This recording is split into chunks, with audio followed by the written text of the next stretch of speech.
not right. It's saying 2:35. Shouldn't be doing that. Oh, you're blocking my one now.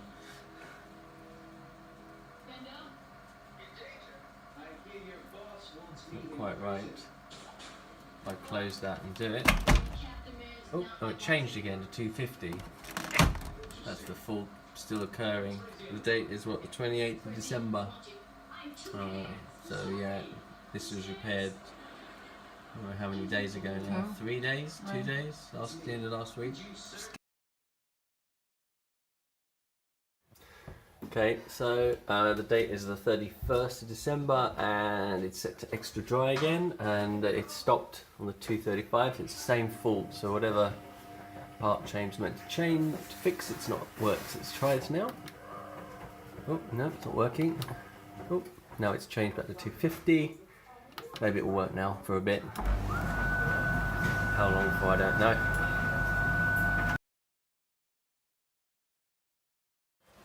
Oh, it's flicking again.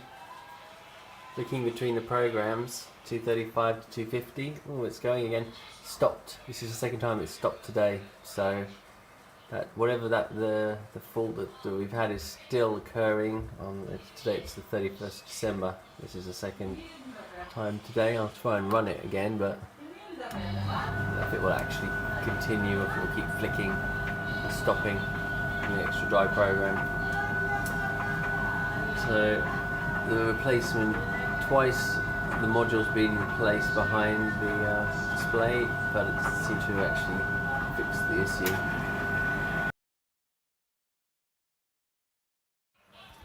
I'm seeing a new variant of the fault now.